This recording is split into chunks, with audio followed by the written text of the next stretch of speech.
Hi, my name is Dulce. And my name is Isabel. Welcome to the Carr Chisme podcast. Time to spill the tea. 5, 4, 3, 2, 1, 0. Ignition. Liftoff of the Falcon 9 and Crew Dragon. Go NASA. Go SpaceX. Godspeed. Today we are here with Miss Lathus. Would you like to introduce yourself? Sure. Hi, everyone. I'm Mrs. Lathus. I teach 7th grade and 6th grade science. I have been teaching at Carr for 13 or 14 years, so probably around the time most of you were born was when I started working at Carr.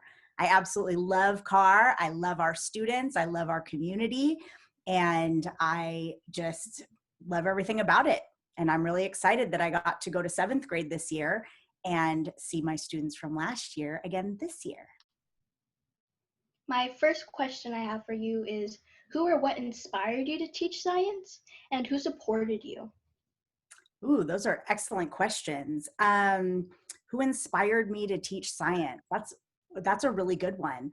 I think that when I was in college, I actually took a job working in a warehouse to pack up supplies that would go out to sites for a hands-on science company.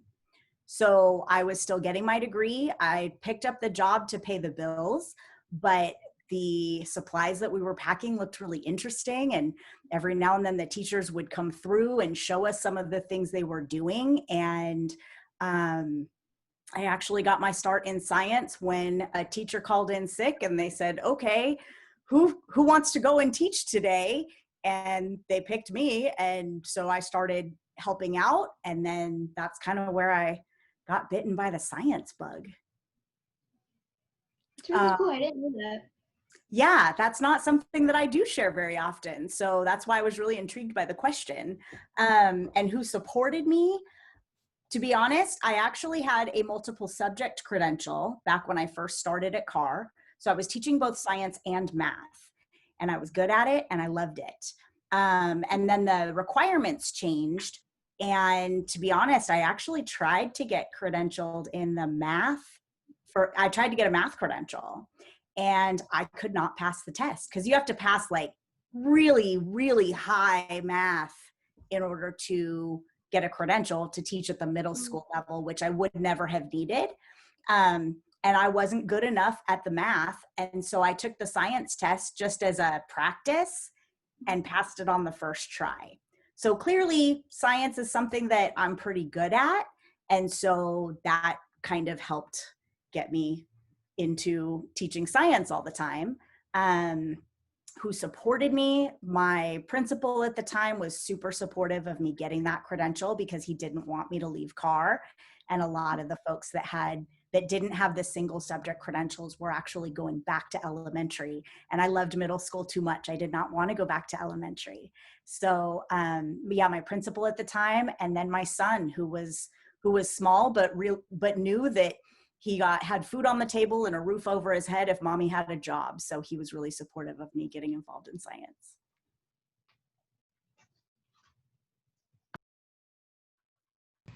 Our second question is, what is your happiest memory at Carr? Oh my goodness. My happiest memory at Carr, probably some of our St. Baldrick's events. I know you may have seen some videos last year of some of our previous St. Baldrick's events, but we actually used to be a host school. We were a host site. So we actually had teachers, staff members, and students all raising money to fund childhood cancer research. And there were some years when we had honored kids in our audience. We had former students who had survived cancer that came back and actually shaved my head, which was a really big deal. He was a student at Valley at the time, but he was healthy and he was able to come over with his family and actually shave my head. That was a really happy memory. And then a student that year who was also a survivor, he had been too shy to participate in 6th grade and 7th grade, but by 8th grade, he was ready to take a swipe at my head. And so that was a really happy memory, was having my head shaved by kids who had beaten cancer and having them there for an event to honor them and having them participate was just really, really cool.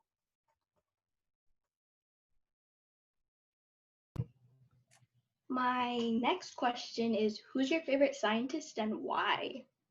Ooh, my favorite scientist. I have two.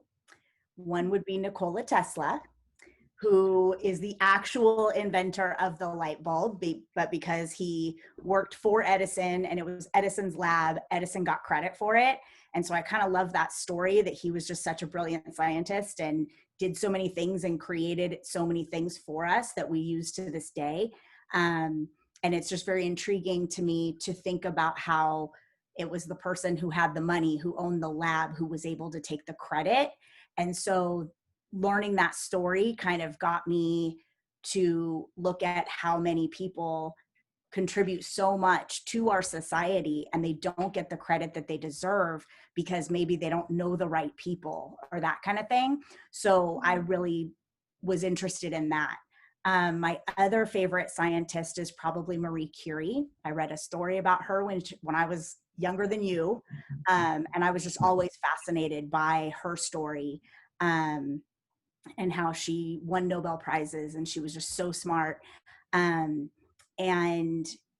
I actually had the privilege of visiting Paris and being near the university where she worked and where she was a student and then where she did a lot of her work. And it was just really cool to be there. And then we went to a restaurant and we sat down and there happened to be a photo of Marie Curie and her husband like right by our table. And it just seemed kind of perfect that I got to walk the same streets that she did and see some of the same things that she had seen. So I'm a nerd. I travel to go do science things. Cool. They're both really intelligent people. Definitely. Yep. My next question is, if you weren't a teacher right now, what would you be? Oh goodness, that's a good one too. Maybe a writer. I've written a couple of books. I do a lot of writing. And I would like to think that I could do that if I wasn't teaching, but I don't know if I'm good enough, but I certainly enjoy it. That's something I would like to do. I don't know if I'm disciplined enough though to do that and plan for it and get the work done if I don't have deadlines. So I kind of like having a job where I have to go and be at a certain place at a certain time, because otherwise I would be worried that I just wouldn't get work done. That's cool. I didn't know you wrote books.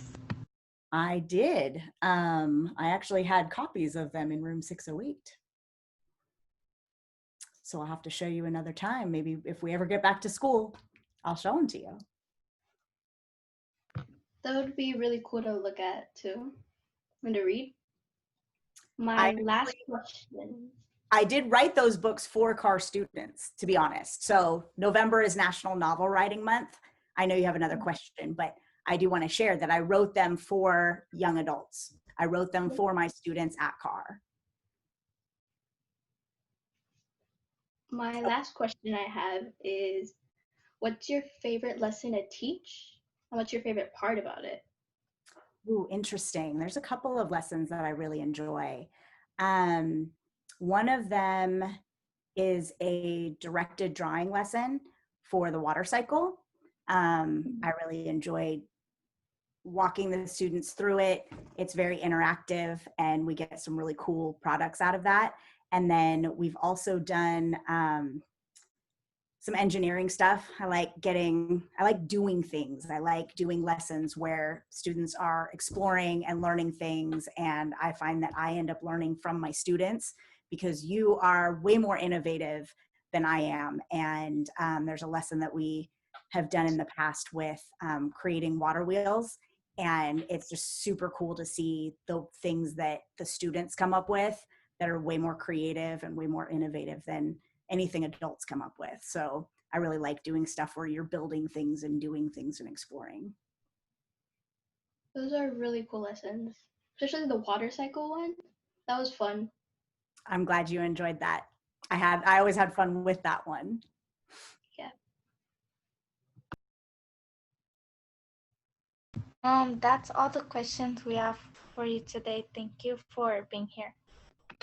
It's my pleasure. We're in a really interesting time right now. I find it fascinating that we are doing this interview on Zoom, which is actually kind of cool to get to see people in different places, but still able to communicate even though we're not at school.